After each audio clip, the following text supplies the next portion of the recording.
প্রাথমিক গণিত পঞ্চম শ্রেণীর শিক্ষার্থীর শিক্ষণমান যাচাই দ্বিতীয় পর্যায়ে 4 নম্বর যে সমস্যাটি এসেছিল সেটি হচ্ছে 0.845 গুণ 1.7।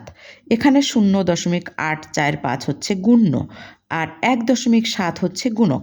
তাহলে এখানে এই 1.7 দশমিকের পরে 7 আছে, এটাকে বলে দশমাংশ। এই দশমাংশ দিয়ে আমি এখন গুণ্যকে গুণ করব। তাহলে 5 7 35-এর 5 নামে হাতে থাকে 3, 3টা এখানে আমি লিখে নিতে পারি। 4 7 28, 28 আর 3 31, 31-এর 1 নামে, ঠিক 4-এর সোজা নামাতে হবে, হাতে থাকে 3।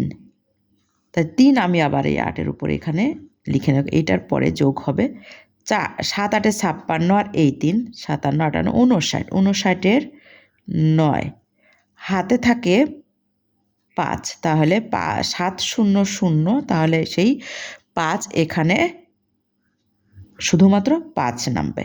এবারে 1 দিয়ে আমি গুণ্যকে গুণ করব। 5 একে এককের ঘরে একটি, যেহেতু দশমাংশের পরের ঘরের কাজটি হয়ে গেছে, এটা এখানে আমি একটা 0 দেব। এরপরে 1 দিয়ে আমি আবার গুণ্যকে গুণ করব। 5 একে 5,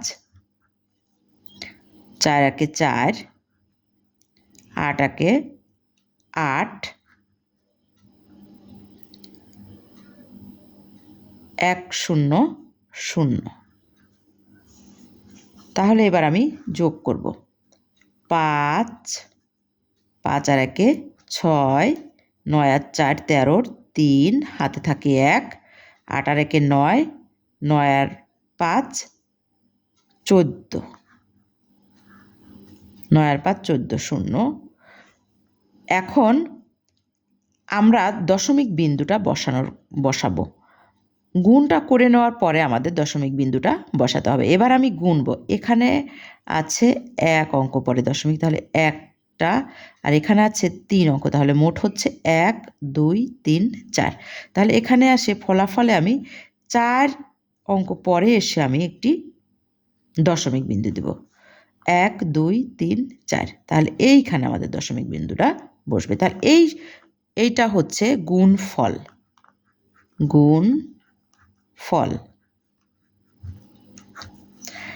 শুধুমাত্র একটি দশমিক বিন্দু বসানোর পার্থক্যটাই সাধারণ গুণের সাথে এর পার্থক্য। অন্য কোনো আর সম্পূর্ণ গুণটাই কিন্তু একইভাবে সমাধান করতে হবে। তাহলে এখানে উত্তর হচ্ছে আমার